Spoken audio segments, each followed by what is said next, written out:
स्वागत है आपका आज के स्टूडियो में, जहां पे आज हमारे पास खड़ी हुई है भाई ये Maruti Suzuki grand Vitara. But अगर आप इसके अलॉय देखोगे और रूफ वगैरह देखोगे तो कुछ अलग लगेगी। भाई ये है ग्रैंड विटारा का जीटा प्लस वाला वेरिएंट। बट ट्विस्ट ये है कि ये अपडेटेड वाला नहीं है, पुराना वाला है जो पहले आया करता था। है 2025 वाला ही, बट अगर आप 2025 में भी ना एक अपडेट आया अप्रैल मई के महीने में, आई थिंक जितना मुझे याद है।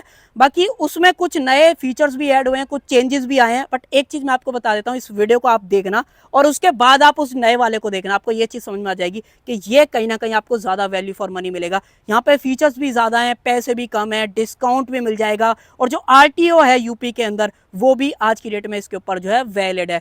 बाकी आज बात करेंगे इस जीटा प्लस के बारे में, क्या कुछ आपको देखने को मिलता है, कितना एवरेज दे देती है और इंटीरियर में क्या कुछ है। तो चलिए बिना टाइम वेस्ट करे वीडियो को कर लेते हैं स्टार्ट। अगर आप चैनल पर पहली बार आए हो तो चैनल को सब्सक्राइब कर दो, और वीडियो अगर आपको पसंद आए लाइक जरूर से कर देना। चलिए सबसे पहले एक बार आप चाबी चेकआउट कर लो। इस तरीके की चाबी आपको देखने को मिलती है, जिसके अंदर सामने की तरफ दो बटन्स आपको दिए गए हैं लॉक अनलॉक करने के लिए। पीछे अगर आप देखते हो तो सुजुकी का लोगो आपको मिल जाता है, और जो सेकेंडरी की है वो भी बिल्कुल आपको यहाँ पे जो है सेम देखने को मिलती है।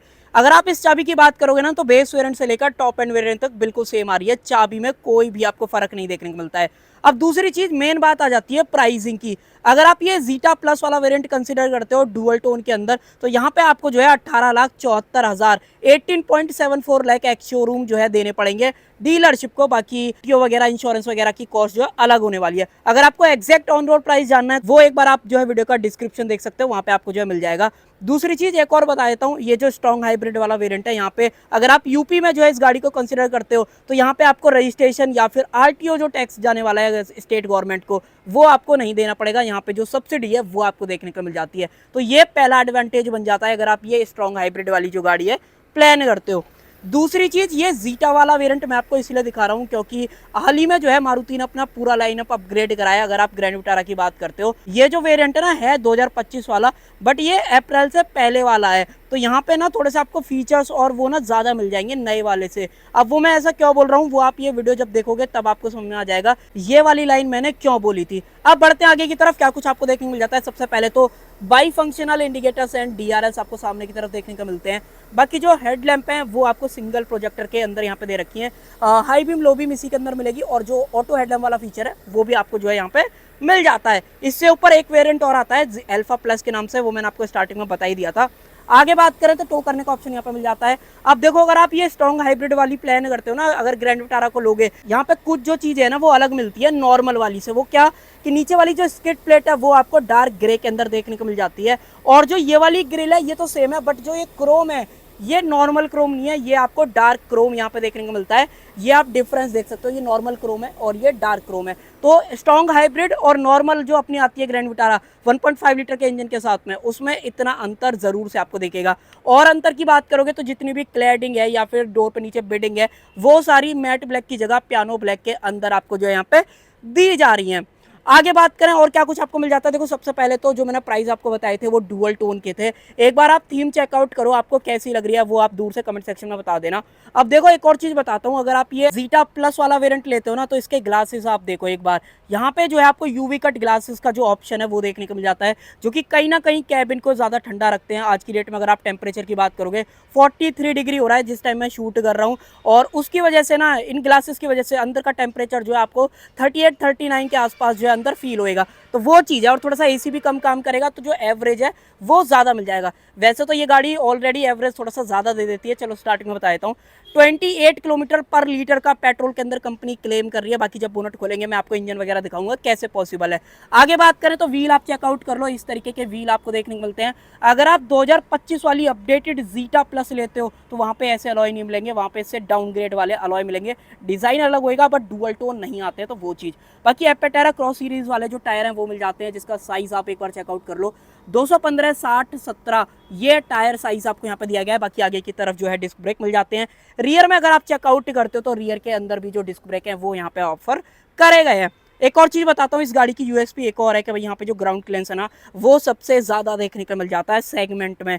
210 mm का कंपनी यहाँ पे बता रही है, तो नीचे से लड़ने की शिकायत कभी भी डेफिनेटली आपको यहाँ पे नहीं आने वाली है। और इतनी बड़ी गाड़ी के अंदर दूसरा प्रॉब्लम ये रहता है, लोग ले तो लेते हैं पैसे डाल के 20-22 लाख रुपए, बट एवरेज कहीं ना कहीं थोड़ा सा ज़्यादा दिक्कत देता है। बट ये गाड़ी अगर आप लेते हो हाइब्रिड के अंदर तो यहाँ पे एवरेज का जो इशू है वो भी आपको जो है नहीं आने वाला है। आगे बढ़े तो देखो वाइपर्स वगैरह जो है वो आपको सादा वाले देखने को मिल जाते हैं, डुअल टोन है, पिलर रूफ वगैरह वो आपको पियानो ब्लैक मिलती है। इनफैक्ट जो मिरर्स हैं वो भी पियानो ब्लैक आपको जो है यहाँ पे दिए गए हैं। इंडिकेटर्स वगैरह आप यहाँ पे देख लो, इसको आप इलेक्ट्रिकली एडजस्ट कर सकते हो, साथ में ऑटो फोल्ड वाला ऑप्शन है वो भी आपको मिल जाता है, बट चाबी से काम नहीं करता है, तो वो चीज़ मैं आपको क्लियर बता रहा हूँ। लोअर गार्निश आपको मिल जाती है और जो डोर हैंडल्स हैं वो आपको बॉडी कलर के अंदर यहाँ पे जो है दिए गए हैं। रुका सेंसर ड्राइवर एंड को ड्राइवर दोनों साइड मिल जाता है। इनफैक्ट जो बी प्लर है वो भी आपको पूरा मैट ब्लैक दिया गया है। एक बार इस साइड से लुक वगैरह चेकआउट कर लो। इनफैक्ट ये वाला जो ग्लास है ना ये भी पूरा आपको यूवी कट यहाँ पे देखने को मिलता है, तो ये चीज़ है।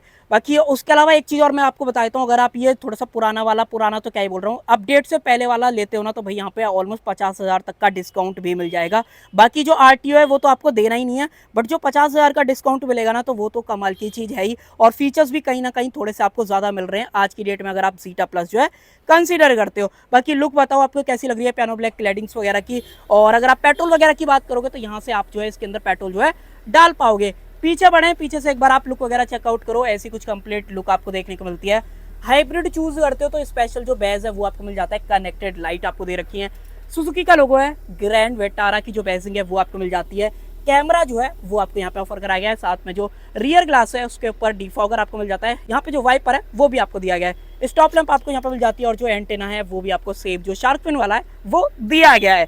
बाकी जो टेल लाइट्स वगैरह है वो तो नॉर्मल अगर आप ग्रैंड विटारा लेते हो उसके अंदर भी आपको जो है सेम मिल जाती हैं। और सेम रियर में जो स्किड प्लेट है वो भी आपको डार्क ग्रे के अंदर यहाँ पे जो है दे रखी है। और सेंसर वगैरह की बात करते हो टोटल आपको 4 सेंसर यहाँ पे देखने को मिल जाते हैं, तो कॉस्ट कटिंग बिल्कुल भी आपको यहाँ पे जो है नहीं फील होने वाली है। और रही बात बूट स्पेस की, तो उसके लिए मेरे को एक बार अंदर से अनलॉक करना पड़ेगा। ये मैं एक बार आपको यहाँ से जो है ट्राई करके दिखा देता हूँ। अनलॉक कर लो इसको और आ जाओ पीछे की तरफ।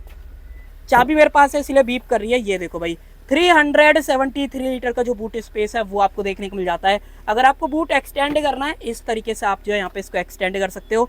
यहाँ पे जो है ना बैटरी पैक लगा हुआ है जिसकी वजह से थोड़ा सा ये फ्लोर जो है ऊंचा हो गया है। लिथियम आयन वाला जो बैटरी पैक है वो आपको देखने को मिल जाता है। कितने किलोवाट का है, कितने सेल है, ये सब नहीं पता है, ब्रांड ने कहीं बता भी नहीं रखा है। बट अगर आप किसी सेकेंडरी वेबसाइट से या थर्ड पार्टी वेबसाइट से देख के जाके जो है गूगल वगैरह पे सर्च करोगे तो कुछ लोग बताते हैं 201, कुछ लोग बताते हैं 178, तो वो थोड़ा सा फ्लक्चुएट करता है। मैंने ये रेफरेंस के लिए आपको बता दिया, बट इस पर 100% श्योरिटी नहीं है कि भाई कितने आपको सेल देखने को मिलते हैं। इसके ऊपर एक और चीज़ बता देता हूँ, अब आपको लगेगा कि भाई बैटरी जो है चेंज करानी पड़ेगी तो भाई मैं पेट्रोल गाड़ी ले लूँ, हाइब्रिड क्यों लूँ। तो भाई यहाँ पे कंपनी जो वारंटी दे रही है ना बहुत कमाल की है। इस पर्टिकुलर बैटरी पैक पे आपको 1,60,000 किलोमीटर की और 8 साल की वारंटी देखने को मिलती है। और टोयोटा और मारुति का कहना यह है कि पूरे लाइफ में 15 साल अगर आप इस गाड़ी को रखते हो तो आपको कभी भी जो बैटरी पैक है उसको चेंज कराने की जरूरत जो है नहीं पड़ने वाली है। बाकी साइड में थोड़ा सा स्पेस मिल जाता है। अगर आप ये सुजुकी के जो कैप्स हैं वो आपके यहाँ पे देखने को मिल जाते हैं, इस तरीके से आप इसको जो है कवर कर सकते हो। लाइट और 12V का जो पावर सॉकेट है वो मिल जाता है। बाकी अगर आपको इसको कवर करना है इस तरीके से आप जो है इजीली यहाँ पे कर सकते हो। थोड़ा सा बूट स्पेस कम हो जाता है, पूरा जो एग्जैक्ट बूट स्पेस है 373 लीटर्स का है वो मैं आपको क्लियर बता रहा हूँ। पार्सल ट्रे आपको देखने को मिल जाती है और जो सीट है उसके अंदर 60/40 जो स्प्लिट फंक्शन है वो भी आपको देखने को मिल जाता है। बाकी ग्रैब हैंडल तो आपको दिया ही गया है, तो आप एक बार ये नोटिस कर लेना कि ये जीटा प्लस वाला जो वेरिएंट है ना वो इतना वैल्यू फॉर मनी है आज की डेट में भी। अगर आप नए वाले को छोड़ के पुराना वाला लेते हो ना ज़्यादा खुश रहने वाले हो। और यहाँ पे इजीली डिस्काउंट भी मिल जाएगा 50,000 तक का, और जो RTO है वो तो आपको देना ही नहीं है। तो ये चीज़ आप थोड़ा सा कंसिडर ज़रूर से करना अगर आप ग्रैंड विटारा जो है प्लान कर रहे हो। तो मेरी तरफ से तो यही है, बाकी आप बता सकते हो आपकी क्या राय है। और अब मैं आपको जो है बोनट खोल के दिखाता हूँ और फिर बात करते हैं कि इंजन के अंदर आपको क्या कुछ जो है यहाँ पे दिया गया है। बोनट को खोल लेते हैं और देखो यहाँ पे जो इंजन है ना वो थोड़ा सा अलग मिलता है क्योंकि ये जो है स्ट्रॉन्ग हाइब्रिड वाला है। यहाँ पे मोटर, बैटरी और इंजन तीनों का सेटअप आपको प्रॉपर देखने को मिलता है। इसको उठा लेते हैं ऊपर की तरफ, आप एक बार देख लो इंसुलेशन जो है आपको यहाँ पे दे रखी है। अब जो ये इंजन है ना वो तो 1.5 लीटर वाला है, बट खासियत ये है कि यहाँ पे आपको 3 सिलेंडर वाला देखने को मिलता है। और दूसरी चीज ECVT जो ट्रांसमिशन है वो आप देख लो नॉर्मल वाली से बहुत अलग है। अगर आप देखना चाहते हो ना क्लोजअप में देखो यहाँ पे कहीं भी जो बेल्ट और पुली वाला सिस्टम रहता है ना वो आपको कहीं भी यहाँ पे जो है नहीं देखने को मिलेगा। और देखो कुछ चीज़ें अलग है, जैसे कि अगर आप ये कूलेंट्स वगैरह देखते हो और जो AC का कंप्रेसर है वो सेम जो अपनी EVs में आता है वही सेम दे रखा है। इलेक्ट्रिक कंप्रेसर आपको देखने को मिलता है, नॉर्मल बेल्ट पुली वाला सिस्टम नहीं है। यहाँ से वॉशर डालोगे, कूलेंट डालने का ऑप्शन यहाँ पर मिल जाता है। एबीएस की मोटर देख लो। अब ये गाड़ी जो पावर बनाती है ना, पेपर्स पे तो आपको कम लगेंगे क्योंकि 98 bhp की पावर और 121 न्यूटन मीटर्स का जो टॉर्क है ना वो डिलीवर करती है मैक्सिमम।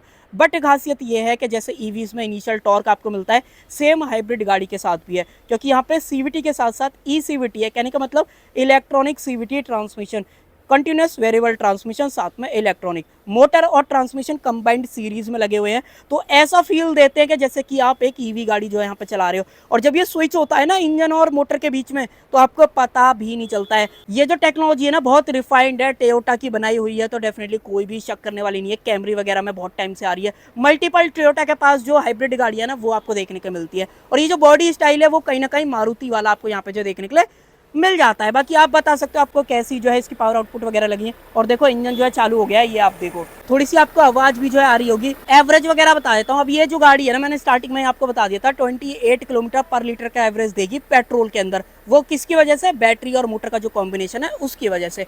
बाकी बोनेट को करते हैं बंद और फिर चलते हैं इंटीरियर की तरफ।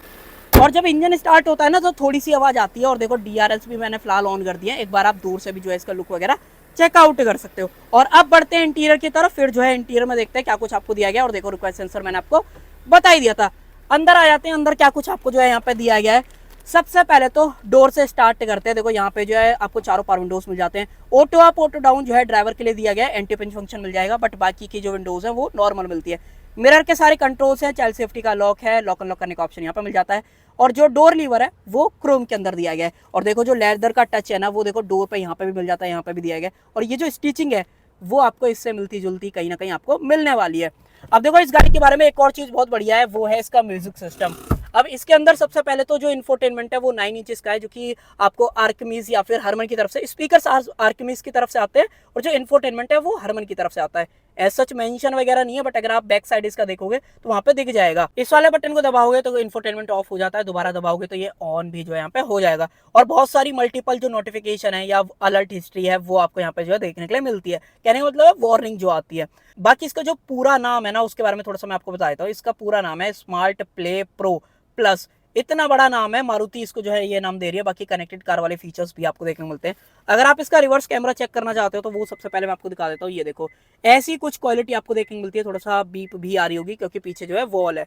बाकी इसमें कोई भी जो अडेप्टिव गाइडलाइंस है वो आपको नहीं देखने को मिलती है, तो ये चीज जरूर से आप याद रखना। बाकी डाल देते हैं इसको पार्किंग में। कोई भी 360 कैमरा नहीं आता है, वो इसके अल्फा प्लस के अंदर आएगा, तो वो चीज आप याद रखना। और देखो नई वाली नहीं है तो इसमें एक चीज मैं आपको चेक करा देता हूँ। यहाँ पे कोई भी जो टीपीएमएस है वो आपको नहीं देखने को मिलता है। जबकि अगर आप आज वाली डेट में जो 2025 में आपको अपडेट के बाद मिलेगी उसमें टीपीएमएस भी जो है मारुति ने ऐड कर दिया है। बाकी सेम कॉपर टच यहाँ पे भी मिल जाता है। डैशबोर्ड है उस पर पूरा जो लेदर का टच है वो आपको मिल जाता है। यहाँ पे स्टिचिंग देख लो। और साथ में अंदर की तरफ अगर हल्का सा क्लोजअप में अगर आप देख पाओगे तो जो एम्बिएंट लाइटिंग है वो भी आपको देखने को मिल जाती है। इनफैक्ट इसके अंदर भी जो लाइट है ना वो जलती है, बहुत छोटी सी है, बट रात में अगर आप देखते हो तो प्रॉपर आपको दिखती है, तो वो चीज। बाकी गाड़ी के अंदर HUD वाला जो ऑप्शन है वो भी देखने को मिल जाता है। इसको इस तरीके से अगर आप दबा के रखोगे तो ये जो है यहाँ पे इजीली खुल जाएगा। और एक बार मैं ऑन ही होने देता हूँ ताकि मैं आपको प्रॉपर दिखा पाऊँ। अब आप देखना यहाँ पे कुछ चीजें दिखा देता हूँ, जैसे कि डिजिटल स्पीड हो गई, पार्किंग फिलहाल पार्किंग में डली हुई है, टाइम क्या हो रहा है, ये सारी चीजें जो यहाँ पे मिल जाती है। थोड़ा सा फोकस में कहीं ना कहीं लैग हो रहा है, अब आपको आई थिंक आप प्रॉपर दिख जाएगा। अगर आप नई वाली लेते हो ना तो वहाँ पे टीपीएमएस वगैरह भी आपको दिखा देता है, तो ये चीज के बारे में जरूर से बढ़िया है। उसके अलावा कुछ और चीजें, जैसे कि अगर आप बात करते हो तो 1 लीटर की बोतल आप यहाँ पर रख पाओगे। स्पीकर्स की बात करते हो, 4 स्पीकर है, 2 ट्यूटर आपको फ्रंट की तरफ देखने को मिलते हैं, रियर में कुछ भी नहीं दे रखा है। और देखो अभी फिलहाल इंजन ऑन हो गया है ना, देखो यहाँ पे दिखा रहा है, अब ये फाइनली ईवी वाले मोड पे आ गई है। तो ऐसा कुछ सबसे पहले तो डिजिटल पूरा आपको सेटअप देखने को मिलता है।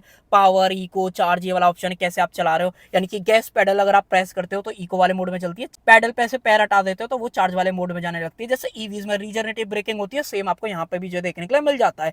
बाकी इसके अलावा देखो इको मोड में फिलहाल डली हुई है, यहाँ से अगर आप चेंज करोगे तो 3 मोड्स यहाँ पे मिल जाते हैं। जैसे अगर आप ये बात करोगे सिटी मोड है, पावर मोड है, इको, ये टोटल 3 मोड्स आपको देखने को मिलते हैं। बाकी एक बार आउटसाइड का टेम्परेचर आप चेकआउट करो, टाइम क्या हो रहा है, ओडोमीटर रीडिंग्स यहाँ पे, कूलेंट टेम्परेचर और अभी फ्यूल कितना है गाड़ी के अंदर वो यहाँ पे दिखा देता है। फिलहाल लो वार्निंग आ रही है क्योंकि फ्यूल कम है गाड़ी के अंदर। तो ये चीज़ ज़रूर से है। उसके अलावा कुछ और चीज़ें जैसे कि ऑटोमेटिक एसी आपको बेस वेरिएंट से आ रहा है तो वो डेफिनेटली वो यहाँ पे मिलेगा ही। ट्रैक्शन कंट्रोल मिल जाता है, उसके अलावा नीचे की तरफ 12V का जो पावर सॉकेट है वो दिया गया है। और अगर आप यहाँ पे देखते हो तो यूएसबी का जो पोर्ट है वो मिल जाता है। अब इस गाड़ी के अंदर कई सारी चीज़ें मिसिंग है, जैसे कि वेंटिलेट सीट्स जो कि टॉप एंड में आती है, यहाँ पे नहीं मिलती है। जो सीट्स है वो आपको सेम फैब्रिक के अंदर मिलती है, सिंगल टोन वाली सीट्स है। ये आप इस तरीके से जो है यहाँ पे देख सकते हो। एडजस्टेबल हेडरेस्ट मिल जाते हैं, इनफैक्ट रियर के भी जो हेडरेस्ट है वो एडजस्टेबल दिए गए। अब एक और डाउन साइड है अगर आप अपडेटेड वाली से और इसको कंपेयर करते हो कि वो जो ये कर्टेन है ना इस सनरूफ का, तो उसमें डेफिनेटली आपको फर्क दिखेगा कि यहाँ पे बहुत ही पतला वाला कर्टेन है, जबकि अपडेटेड वाली में बहुत थिक वाला कर्टेन आपको मिलता है। ज्यादा अपग्रेड नहीं हुआ है बट डेफिनेटली अपग्रेड हुआ है, तो धूप कम आती है और कहीं ना कहीं आपको जो एसी का कंफर्ट है या फिर जो कूलिंग है वो ज्यादा फील होती है उन वाले में इसके कंपैरिजन में, क्योंकि यहाँ पे धूप है वो ज्यादा आती है अंदर की तरफ। तो ये चीज थोड़ा सा आप याद रखना। बाकी नीचे की तरफ और कुछ चीजें हैं, जैसे मैनुअल हैंड ब्रेक आपको मिल जाता है। यहाँ पे जो स्लाइडेबल आर्म रेस्ट है वो आपको यहाँ पे जो दे रखी है। स्पेस वगैरह देख लो, स्पेस आपको कुछ इतना मिल जाता है। और जो मिरर अंदर की तरफ दिया गया है ये ऑटो डिमिंग है, यहाँ से आप देख सकते हो। सनग्लास होल्डर चाहिए वो भी आपको मिल जाता है। लाइट्स जो है हैलोजन के अंदर मिलती है, जो कि नई वाली के अंदर एलईडीज में कन्वर्ट हो चुकी है। बाकी अगर आप यहाँ पे देखते हो वैनिटी मिरर विद लाइट के साथ आपको यहाँ पे दिया गया। टिकट होल्डर भी आपको जो है यहाँ पे मिल जाता है। यहाँ पे देखें तो सेम सारी चीजें आपको यहाँ पे भी मिल जाती हैं। बाकी आप बताओ आपकी क्या राय है इसको लेके। म्यूजिक सिस्टम की जो क्वालिटी है डेफिनेटली बढ़िया है, ज्यादा हाई एंड भी नहीं है तो ज्यादा बेकार भी नहीं है, सॉफ्ट वाला फील आपको देती है। ज्यादा बेस वगैरह तो नहीं आता है बट हाँ ठीक है, अगर आप इस प्राइस में मारुति जैसी गाड़ी प्लान कर रहे हो, क्योंकि मारुति ऑडियो क्वालिटी पे कम फोकस करती है क्योंकि उन्हें पैसे कहीं ना कहीं थोड़े से बचाने पड़ते हैं, तो वो चीज़ क्योंकि अफोर्डेबल गाड़ी तभी बन पाएगी, तो ये चीज़ आप थोड़ा सा एक बार देख लेना। अंदर की तरफ चले तो देखो एक चीज़ मैं आपको डाउन साइड बता देता हूँ, पुरानी और नई में यहाँ पे मैनुअल विंडोज जो आती है ना कर्टेन वाली, वो वहाँ पे मिल जाती है नई वाली में अगर आप प्लान करते हो जीटा वेरिएंट, बट अगर आप इसकी बात करोगे नहीं मिलेंगे। पारुंडे का स्विच देख लो। लाइट वगैरह की बात करते हो तो देखो हल्की सी जो ये स्पॉट लाइट आपको दिख रही है ना यहाँ पे, ये वाली जो चीज़ है ये, तो यहाँ पे लाइट आपको मिलती है चारों डोर्स के अंदर, तो ये चीज़ आप थोड़ा सा क्लियर रखना। बाकी अंदर की तरफ आ जाते हैं। डोर थर्ड आप बताओ कमेंट सेक्शन के अंदर। बाकी देखो एडजस्टेबल जो सीट बेल्ट है वो मिल जाती है। 6 एयरबैग डेफिनेटली आ रहे हैं, बट अब तो अगर आप ये डेल्टा प्लस वाला वेरिएंट चूज करते हो ना, जो कि सबसे बेस वेरिएंट है, पहले सबसे बेस वेरिएंट था ये जीटा प्लस, और अब जो है वो डेल्टा प्लस वाला जो वेरिएंट है ना स्ट्रॉन्ग हाइब्रिड के अंदर, वो बेस वेरिएंट मारुति ने जो है यहाँ पे उतार दिया है। तो अगर आपको इतने पैसे नहीं डालने हैं तो डेफिनेटली आप उसको भी एक बार जो है देख सकते हो। आई बटन में ऊपर की तरफ वीडियो आ जाएगी, देख लेना। बाकी और कुछ क्या कुछ दिया गया है यहाँ पे, सबसे पहले तो जो एसी वेंट्स है वो आपको यहाँ पे जो है रियर के अंदर देखने को मिल जाता है, जो कि कहीं ना कहीं आपके कंफर्ट को बढ़ा देते हैं। जो चार्जिंग पोर्ट है वो आपको दो मिलते हैं, एक जो है ए टाइप आपको दे रखा है, दूसरा आपको सी टाइप यहाँ पे देखने को मिल जाता है। बट अगर आप अपडेटेड वाली की बात करोगे तो दोनों सी टाइप आपको डेफिनेटली जो है मिलने वाले हैं। स्पेस चेकआउट करो, अच्छा खासा स्पेस आपको देखने को मिल जाता है। अगर आप खुल के भी बैठते हो तब भी आपको कोई भी जो ऐसी दिक्कत है वो डेफिनेटली यहाँ पे नहीं होने वाली है। सीट के पीछे पॉकेट्स मिल जाती हैं, यहाँ पे अगर आप चेकआउट करोगे तो यहाँ पे भी जो पॉकेट है वो आपको दी गई है। एक बार व्यू वगैरह देख लो, ऐसा कुछ कंप्लीट व्यू आता है अगर आप पीछे से देखते हो। उसके अलावा आर्मरेस्ट आपको मिल जाती है, एक बार मैं आपको जो है दिखा देता हूँ। यहाँ पे जो है एक छोटा सा डाउनग्रेड है, डाउनग्रेड तो क्या ही बोल रहा हूँ, मतलब मुझे पर्सनली पसंद नहीं आता है वो, ये पता नहीं ये हुक देने का पीछे क्या रीज़न था मारुति का, मुझे तो आज तक समझ में नहीं आया। जबकि इन्होंने अब वाली में ना हटा दिया है, ये सिर्फ पुरानी वाली जो बची हुई है उन्हीं के अंदर ही आ रहा है, नई वाली के अंदर नहीं मिलेगा। कप होल्डर्स आपको मिल जाते हैं, बाकी 60-40 स्प्लिट फंक्शन आता ही है। नीचे की तरफ देखते हो तो आइसोफिक जो चाइल्ड सीट एंकर्स हैं वो आपको मिल जाते हैं। सीट को 2 स्टेप में अगर आप रिक्लाइन करना चाहते हो उसका ऑप्शन है, ये पहला स्टेप है। डिफरेंस आपके सामने, पूरा पीछे कर देते हैं, पूरा पीछे हो जाती है। दोनों सीट आगे पीछे जो है मूव होती है सिर्फ 2 स्टेप के अंदर। और लेदर वगैरह का touch and feel good factor की बात करते हो आपके सामने। अब तो मारुति टॉप एंड वेरिएंट के अंदर लेदर सीट्स का जो ऑप्शन है वो भी दे रही है, बट इसकी बात करोगे तो फैब्रिक सीट्स आपको मिलेंगी। लाइट की बात करते हो, हेलोजन जो लाइट्स है वो आपको मिल जाती है। यहाँ पे ओपनेबल ग्रैब हैंडल है, कोटुक जो है आपको यहाँ पे दिया गया है। सो भाई ये सारी चीजें मिलती हैं अगर आप ये जीटा प्लस वाला वेरिएंट जो है कंसिडर करते हो। उसके अलावा कुछ चीज़ें और हैं, जैसे कि अगर आप फ्लोर हम्प की बात करोगे तो वो थोड़ा सा ज़्यादा है, क्योंकि इसके अंदर जो ऑल व्हील ड्राइव वाला वेरिएंट है वो भी आता है 1.5 नेचुरली एस्पिरेटेड के साथ में। स्ट्रॉन्ग हाइब्रिड के अंदर नहीं आएगा, तो वो चीज़ आप याद रखना। उसकी वजह से टनल थोड़ी सी ऊंची है, तो 3 बंदे कंफर्टेबल आ जाएंगे क्योंकि गाड़ी की चौड़ाई अच्छी है, ग्राउंड क्लियरेंस वगैरह अच्छा है। बट 2 पैर है ना वो थोड़े से आपको अलग अलग कहीं ना कहीं रखने पड़ेंगे। सो भाई ये था जीटा प्लस वाला वेरिएंट। अगर आप इसको 2025 के अंदर आज की डेट में जो है प्लान करते हो तो क्या कुछ आपको यहाँ पे दिया गया है। ऑफर के बारे में मैंने आपको बता दिया, और अगर आपको एक हाइब्रिड गाड़ी लेनी है तो आप डेफिनेटली इसको कंसिडर कर सकते हो। आपके जो पैसे हैं वो कहीं ना कहीं यहाँ पे ज़्यादा बचने वाले हैं अगर आप नए वाले को छोड़ के इसको लेते हो। तो नए वाले में डेफिनेटली मुझे लगता है कि कहीं ना कहीं डाउनग्रेड हुआ है, पुराना वाला आज की डेट में भी कहीं ना कहीं वैल्यू फॉर मनी आपको जो है मिलेगा। बाकी स्टैंडर्ड वारंटी की बात करें कार के ऊपर तो 1 लाख किलोमीटर और 3 साल की मिलती है। अगर आप चाहते हो तो 4 साल 5 साल इस तरीके से आप एक्सटेंड जो है करा सकते हो, वो आपके ऊपर डिपेंड करता है आपको कितने साल के लिए एक्सटेंड जो है करानी है। बट बैटरी पैक पे सेम मिलती है 1,60,000 किलोमीटर और 8 साल, उसको आप जो है एक्सटेंड नहीं करा पाओगे, सिर्फ जो कार के ऊपर है वो वारंटी जो है एक्सटेंड होती है। तो जी ये था मेरी तरफ से। आप बताओ आपको ये जीटा प्लस वाला वेरिएंट कैसा लगा। सो कर देते हैं वीडियो का एंड। आई होप आपको जो है वीडियो पसंद आई होगी, पसंद आए तो लाइक शेयर सब्सक्राइब आप कर सकते हो।